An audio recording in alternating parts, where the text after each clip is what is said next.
taken on Pitch Street, 60 Pitch Street. We moved to this apartment, and I know the exact date, because it was the day the World's Fair opened. So it's April 24th, 1964.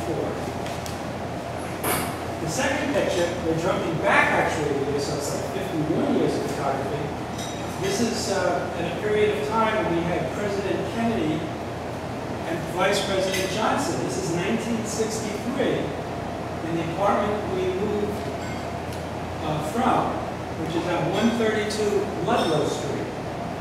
I have a lot of memories about this living room and what was going on at the time. For instance, I remember on October 4th, 1957, my brother, father, and I were watching TV. My mom was out at the movies. She'd go to movies like on Wednesday nights and Tuesday nights. She'd take the evening off. And there was a bulletin in the news that the Russians had set a satellite into outer space, Sputnik. So it was right in that living room where I had this memory. I was sitting down with a pencil and paper, having all these memories of all these things that transpired. This building is on Ludlow Street off the corner of Bridgington. It was a very different world back then. There was a corner meat market right on Remington Street, just off Ludlow, and we would play off the tip. We'd play all baseball games off the edge of the building, and sometimes we'd come around, and the guy had meat out in his store, and rats would become up. And we'd see some rats coming in. So it was like another world. This is my mom and dad considering buying a house in Queens. They're looking to get out of the Lower East Side and go to Queens. Didn't happen.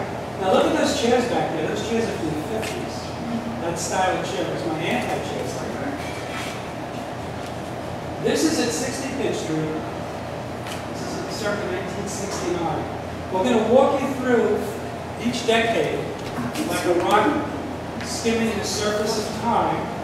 We're going to go from the 60s, 70s, 80s, 90s, and up to the 2000s. I must have at least 1,000 rolls of film of my family. And right now, there is an institution in Texas that's considering, for curators, making up their mind whether or not, the weather report, whether or not to take these pictures from me when I pass away. So they're held in perpetuity in a good collection. And with that, there are going to go notes and other things that I write in preparation of, I'm going to make for them so it's in an appropriate form. This is in their living room. My brother Dennis was delayed from childbirth, which left him developmentally disabled. When my mom went to the hospital, she was pregnant with my brother. He was nearly born in my dad's barber shop, which was on 1st Street. And then he was nearly born in the cab. And then when they got to the hospital, my mother's doctor was not there. They delayed Dennis's birth. They anesthetized my mom. We think that this caused oxygen deprivation to his brain, leading to brain damage.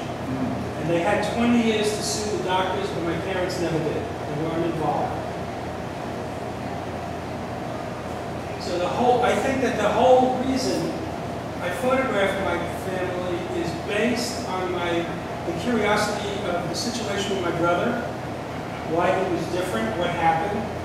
There was a lot of confusion in my family, and my mother could never really talk about what happened to Dennis. It wasn't until many years later, after my father's death, in a very coherent manner, she told me this story. It was the first time that I had learned that story, and that was in 2001. So all those years I didn't know. There was a confusion there was shame. The shame was based on the fact that my mom was Jewish. She married a Catholic. They went to the most holy, they went to the Church of Nativity on 2nd Avenue, and they told the priest, my dad says, I'm going to marry her, she's Jewish. The priest said, if you marry her, you're going to go to hell.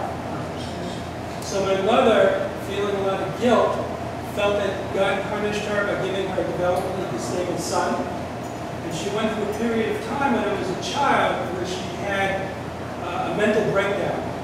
Now I looked that up today, what that meant. The nervous breakdown is the same as a mental breakdown. And the definition that I got from the computer was that a person under high anxiety, high stress, depression leads to a mental breakdown for a normal person. They come out of it eventually. Similar to PTSD is where it was written, where soldiers experience traumatic experience in battle, and after the battle, they come out damaged, seriously damaged. This picture was taken in front of the Jewish temple that my mother's father was walking to on Yom Kippur in 1957. He was ill. He lived on East 3rd Street, between 1st and 2nd Avenue. This is on Rivington Street. This was his temple. On his way over there, he died. He didn't make it in 1957. And it's funny, this picture was only made about 7-10 years ago. That temple is no longer there. There's now a high-rise there. It's been removed. It's gone. My father and brother resembled each other. In fact, my grandfather used to see my brother Dennis. He would laugh because he thought that's exactly the way my father looked as a child. No different. So this whole series of pictures now depicts that. This is 1979. We're bouncing back and forth. The other picture is around 1976. This is, when I lived on Bergen Street, they came to visit me. And the Cuneo brothers, see that fence, that piece of fence of what there is left of it right here? This is a fence. This is a different yard. This is the Cuneo brothers up there. They had a fig tree back there. They never even came out. They didn't even know they had a fig tree. And so my father's stealing figs and giving it to Dennis. It's fig theft. That's what this is. Stealing figs from neighbors. At this period of time also, this is circa 1976, I was heavily into plants, as you can see here. Beefenbachia, I had agaves growing, cactus plants. I had all kinds of, I was really heavily into succulents and little cactus. I gave the whole college story to a gardener, to the BPG, Frank Bowman. He was thrilled. He came in a car. This is before my wife and I bought a house. And we were going to get rid of all these plants. And this whole truck was full of plants. He was thrilled to have all these plants. Just collected them. It happens. And Vivian even did a drawing of him going, the man driving away with all these cactus on the roof of his car. I knew at that time. This is an Amish country. And I'm putting my hand out to slow my dad down. It's my hand over here. Hand out. This was, we were driving along the FDR Drive. I'm amazed that I even got this exposure because it's a 1-second exposure with the lens wide open. It was a miracle I even got this. I'll tell you, that's not an easy picture to take. It's such a long exposure. Wide open. The curator from the Houston Museum of Fine Arts loved this picture. She's going to purchase this one and this one. My father and brother depicting their eyes. It's, I forgot her name now. She's a very, very, very astute woman. I met her at Photo Fest and she was giving a photographer a critique. And I was waiting to meet her. You line up and you meet different people in Photo Fest for 15 minutes each. You meet curators, art buyers. I'm going to get her name to come to me. And she just retired. And she comes from Louisiana. And she gave this photographer a fantastic critique. It was right before me. And then when she saw me, I was kind of nervous. And she looks at the picture and says, "Well, I see you know how to print." And then she said to me, "Well, I see you know how to photograph it." My dad would always carry on for the camera. He was a clown. He loved to be a jester. He loved to put on silly hats. He was a clown. Well, we lived on Houston Street. We lived at 252 East Houston Street from when I was born, 1947 to 1954. My father was the first person in the neighborhood to have a television. And guess what? Half the neighborhood was in our apartment at night watching television, the new device. Everybody wanted to see what it was about. I think he paid a tremendous amount of money for it, if I'm not mistaken. I mean, back then it was like $300 for a TV set. He was also a very curious man. He did 8mm films of us that we still have. He painted. He studied astronomy. He took me to the Hayden Planetarium. He told me about the planets. And I was the one kid on the block who knew more about planets than he knew about baseball teams. Everybody knew about baseball, National League, and everything like that. I knew about Mars and Jupiter. He told me we'd go there and look at the meteorites and really learn astronomy. He actually built a telescope with a 6-inch mirror. And he took old, back then, linoleum tubes. And linoleum came in giant tubes on the so he would throw them out. He took the tube, he put it in a 6-inch mirror. He had over 1,000, it was like a 1,000mm lens. And then he had an objective that you could look at the craters of the moon to see Mars. The light from the city made it prohibitive to see with clarity, but I did see the stars. This is circa 1972. Tuesdays was my dad's day off, and Sundays was my dad's day off as a barber. And I would go visit them and hang out with them and take pictures because I was freelancing, so I made sure that my schedule mixed with theirs so I could photograph them. My whole life's work was about photographing them because I taking pictures, period. I wasn't into commercial work as much as I should have been, and therefore I never made a lot of money at it. When I made enough money to pay my bills, I was never in debt, and I was always buying film and chemistry and making pictures. So I got lots and lots of pictures, but no money. This is a picture I made on Miro back in 1970 before going off on a trip. Sunday was family day. You did whatever you wanted to on Monday, Tuesday, Wednesday, Thursday. But Sunday we were always hanging out, and we were going off to Schleichville, like one of the favorite places we go to in the country. In the 50s, we'd go up to Tannersville, a place called Wrestler's Place, an Italian hotel. We eat great food and hang out there, and we love it, meet relatives up there. And my dad had a barber shop on First Street. He paid 2 rents. He paid a rent for an apartment on the Lower East Side, paid for the business. When mother didn't work, we had an automobile, always food on the table, and everything was pretty good. So considering a person could have their own business on the Lower East Side and they could go there. But he wasn't a great businessman either. Here we are waiting for relatives to join us. We're waiting at the foot of the Williamsburg Bridge. And our cousins and relatives who live in Long Island were late. So it's a bit of anticipation here. My dad was always fixing something. He was fixing the fishing, from a fishing line. There they are in Coney Island. This was an Irish Day Parade in 1983. My dad was a fantastic cook. He could take almost anything and throw it together, and it would taste just amazing. My mom always instilled in me to become educated. And when I was in high school, I hated high school. I felt like all they wanted from me was to be docile, docility, be well-behaved, and I kind of rebelled. I went to play hooky for 50 days in a row. Got kicked out of high school. And when my mom got the letter, she chased me around the apartment with a broom. So the kitchen and the living room were separated by a thin wall, and we were going in circles. And we're going around in circles, and I looked like a cartoon, you know, the mouse and the cat. And the cat having a broom trying to kill a mouse. And then she started to laugh. She just cracked up and started laughing. So what did I do? I wanted to get my high school diploma, so I went to night school, Washington Irving Evening School.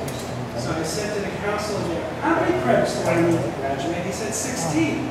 I said, what are you offering? He says, well, we got chemistry, we got physics, we got earth science. I said, stop, I'll take all 3. I was in heaven. I love school. I had maybe just two credits of botany and but was I happy? And what did I do with all that knowledge? I studied photochemistry and I became a photochemist as well as a photographer. So I began to write about it.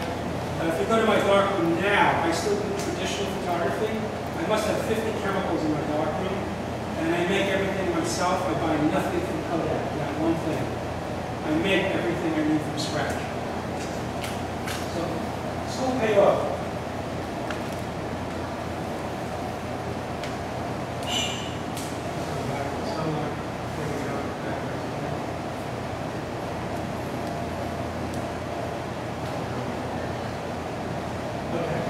This was in Cape Cod. You can't see it here, but in the original print, you can see the grains of salmon on that shoulder right here. It's crystal clear. I use a developer called Road Mold. It's one of the oldest developers, commercial glues that's around, and I now make it from formula. I make my own, and I pay like a fifth of the price making it myself. I get all the chemistry for it. It's extremely sharp. This picture was, I didn't even know I had this picture in my files from the 70s. Just discovered it the other day. I mean, not the other day, the other month, a couple months ago. Didn't even know I had this picture.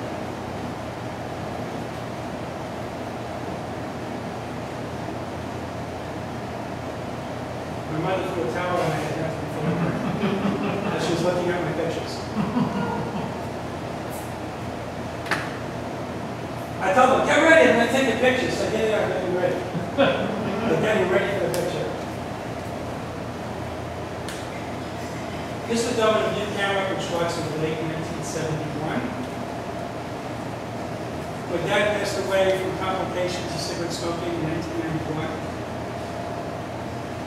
And about 5 years, I'll be the age he was when he died. That's kind of spooky. It's very spooky. His life goes by fast. 1971, this is on one of my dad's days off on a Tuesday. Now, my dad, when he had his barbershop on the Lower East Side, there was a meeting center. After work on Saturday, the neighborhood would get together, bring food, we'd hang out at the barbershop and have a party. We knew everybody. We knew each other. This was up on the same block. There was a lot of camaraderie. It was a community. It was like a small village.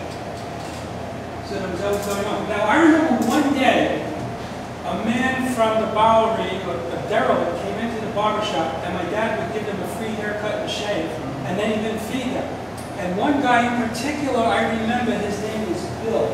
He was extremely bright. I was just really drawn to his intelligence as a little boy. I must have been 12 or 13. He had been to Japan. He had seen things in World War II that no human should ever see or experience done to one another in battle. He was suffering from PTSD. He fell between the cracks. He was living on the Bowery as alcohol. The government lost track of him, and some of those men were there on the Bowery at that time. There were a lot of derelicts there. Some of them were just alcoholics. Other ones were from the Navy, the Marines, the Army, the Air Force, and they had seen things and experienced things that they couldn't reconcile. And Bill was one of those people. He was saying to me, you know, one day we're going to be in the seafood. It can only be grown in clear, clean water, and it's extremely healthy. The Japanese eat it all the time. And I was stunned by that. You can see it. Wow. Like a revelation here in the 1950s. This is a coming out of 1974. So I was in my 20s when I did this picture, probably around 27. And now I'm 67, so it's 40 years ago. And I used long exposure with a flash, so you're getting 2 exposures at once. And if you look, you can see my father's face. See my father's nose and face where it was when he moved. It was a blur. And then the flash went off at like a 500th of a second, so the rest of the action. So you're getting a blur mixed with still. You're getting 2 exposures in one moment. You're getting 2 phases of time in one picture, and that's a 2-dimensional image. So photography is showing you a form of physics. You're looking at this and you're taking it for granted, not realizing that you're seeing physical laws of 2 moments of time existing in one moment in a 2-dimensional form. And time is considered the 4th dimension. So in a sense, this can be argued to be cubist, like what Pablo Picasso was trying to do in 1900 when he was reading about physics and reading about 4th-dimensional time. Very similar. You're seeing it right here. And I love the shadow of my mom's hand on her thumb up. Kind of neat. So photography shows us a lot of things that we take for granted because we look at it and we say, oh, it's a picture. That's more than a picture. That's an equation. Here's my mom and dad carrying on for the camera. It's like old vaudeville days. She looks like she's going to hit herself in the head with a frying pan and stop it before she smashes herself. This is Schweitzer. Now there was a period of time in their relationship where they were very close. They were a lot more loving. As they grew older, they got crabbier with each other. I think this happens in a lot of couples, unfortunately. People take each other for granted. They've been together for a long time. You change, your partner changes, but there's still love there of some sort. There's still a deep feeling of affection. So it's an interesting document with what it shows in terms of all these transitions over a long period of time. I don't know everything out there, but I think this is perhaps one of the longest essays that's ever been done. I don't know exactly all the photographers and everything they've ever done, but when I went to PhotoFest, what I was the most put off by was how much there was a herd mentality of the photographers to get attention from the curators, art buyers, and so forth, for instant gratification. And when the market was bad, one year, everybody was doing landscapes. One of the curators got up and she said, "If I see another landscape, I'm going to scream," she said. She got up at the meeting and she said that.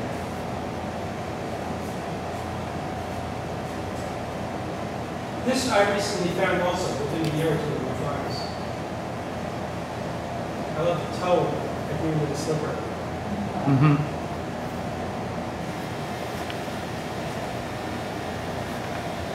What I did was I managed to group similar pictures together.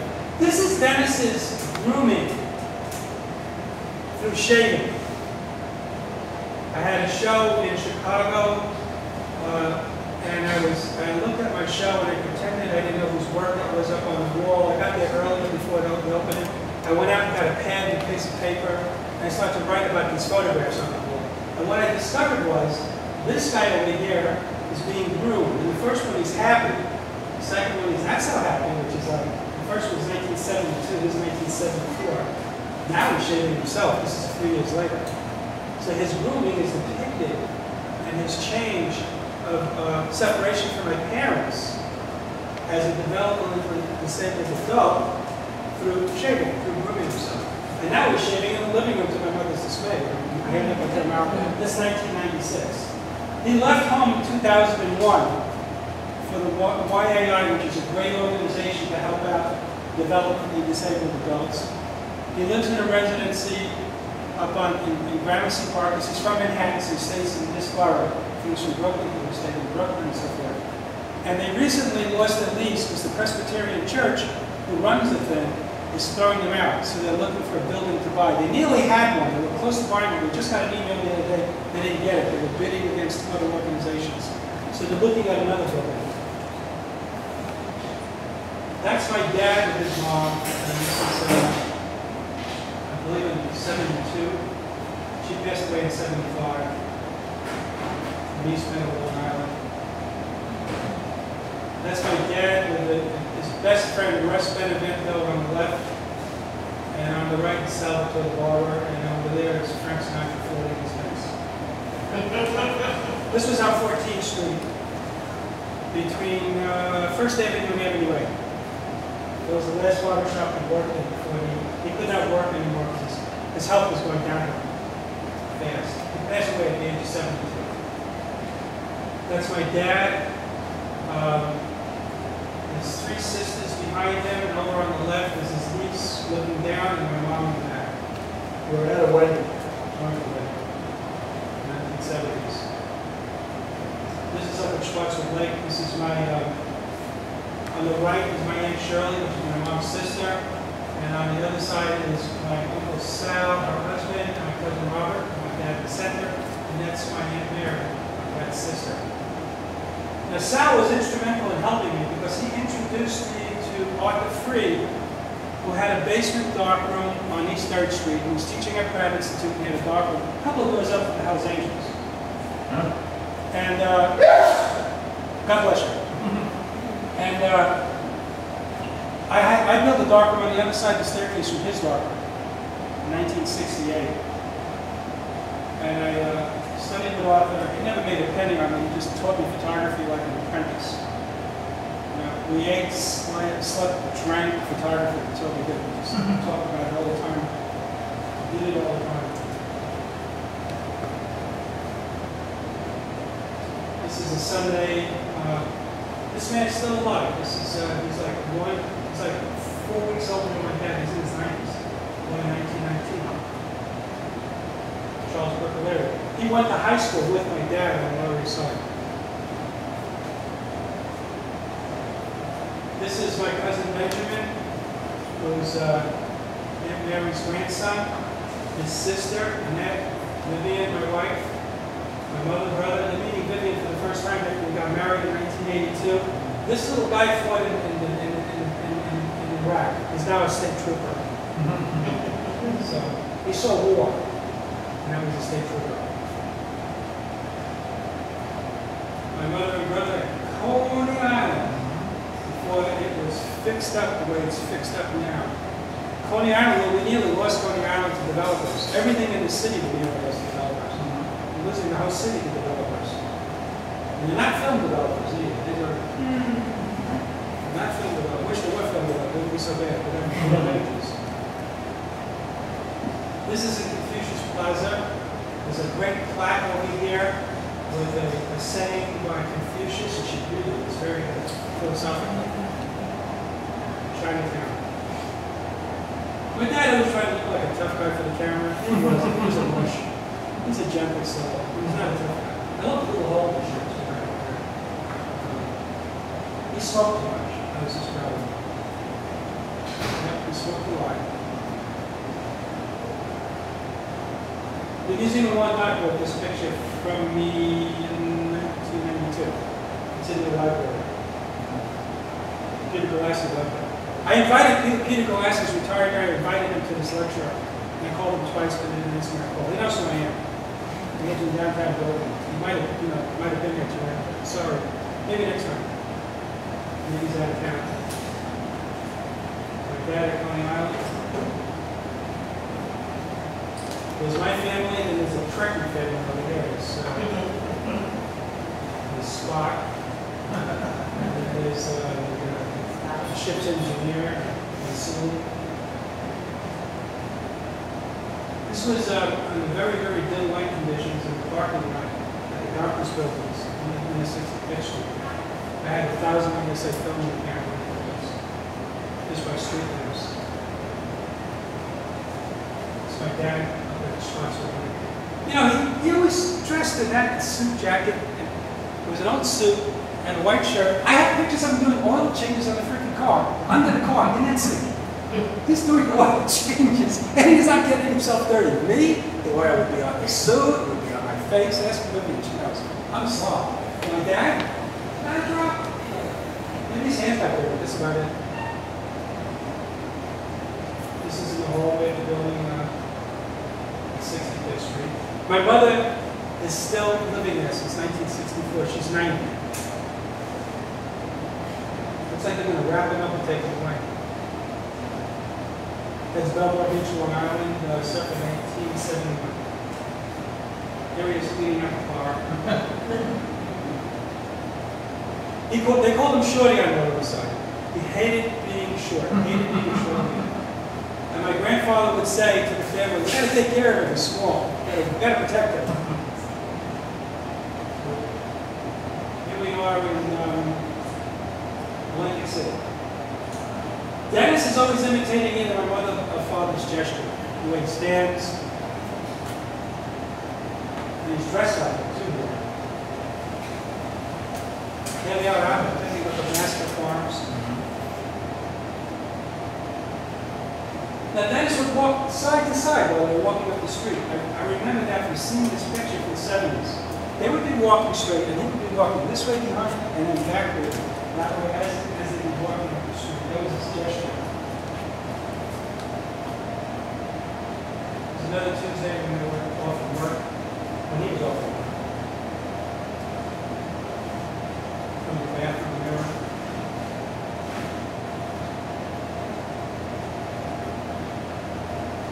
These are in the show right now at the Metropolitan Playhouse. Those last two images, again, I found images in my files that I know I had. They're up right now, but I'm going to take them down very soon.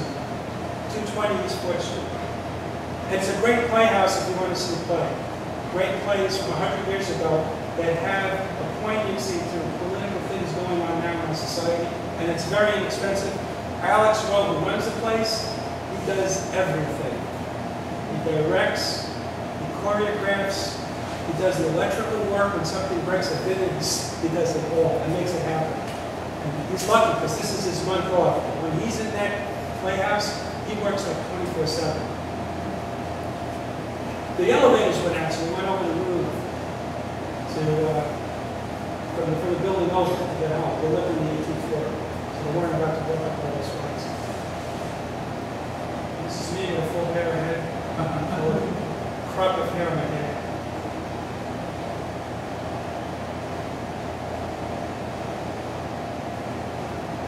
I have a lot of pictures with that mirror. In fact, one of the books I have on the table is a whole book full of images of people visiting with that mirror in all different phases. Here's a few samples here. Dennis. This is up at Schwarzwald. This is up at, no, this is up in the Catskills. At Bungalow. I took Dennis over to Ellis Island that day in 1977. This is in a churchyard in the living. They're in a family prison.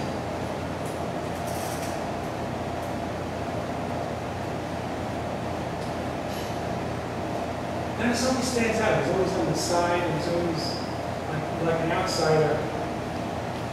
A little different than the rest of the crowd. And there again. Now, my dad was suffering from terrible emphysema, symptoms of emphysema at the time. And I was wondering how I was going to photograph him, so I let the action take place around him.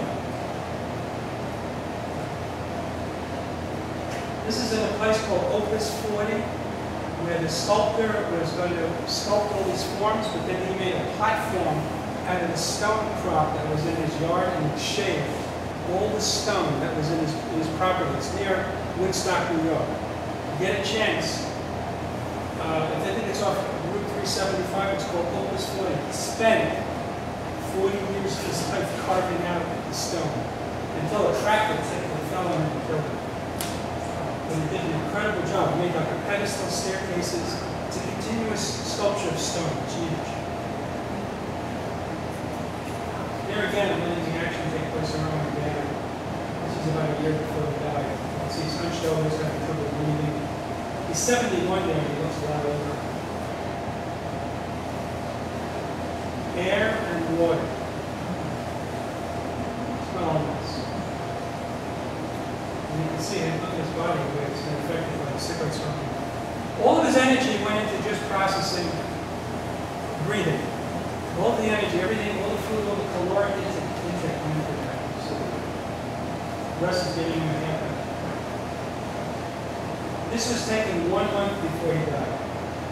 He's reaching out to my mom, she's looking away, Dennis is looking the other way. And there is his grave. She's giving him a haircut with those scissors. You know, she gave her haircuts, and now she's cutting his grave. The hairs. These are different years we visited him at the grave. This is when they went through a breathing period in 1992. And this column. And my mom was chasing me around there. The living room, the kitchen, and I was very happy for school. In these pictures, my dad appears as some sort of a form like the myth of Osiris. Where he's a tree, or he's a bridge, he's a structure of some way.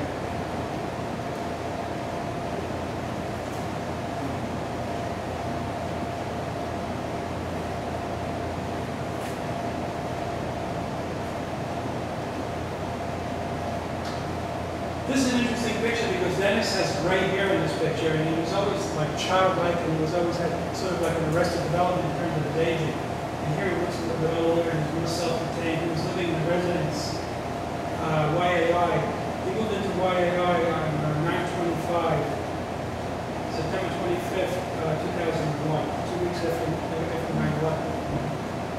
And he had been there now for a few years, because this is around 2003 in this picture. It was raining outside, and I took him on a ride to Fairfield. And he was very self-contained, he was more confident, he wasn't looking for my attention, as it always had in the past. So he was maturing in a way. This is residence at YAI. And then they are the living room. In these pictures, there's like a spiritual light behind them that comes up from off the distance. And then I start to do very long exposures of them, but you can see them as transparencies. They're not solid any longer, but you can see through them, like ghosts.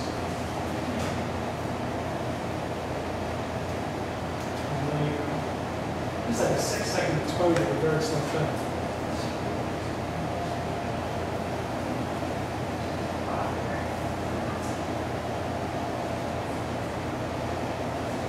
This is Senator's residence. There he is in the mirror, but he's not in the room. This is the bedroom.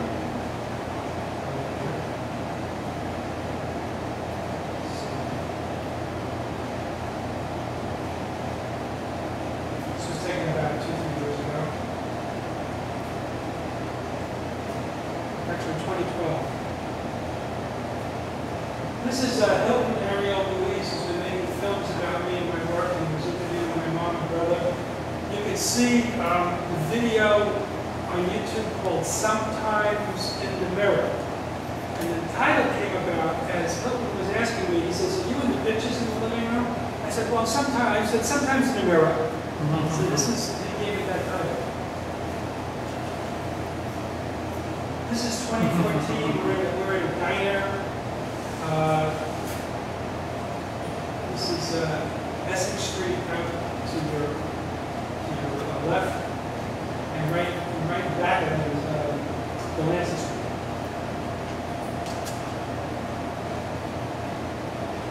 And that's the picture of my dad I took in 1970 with $2.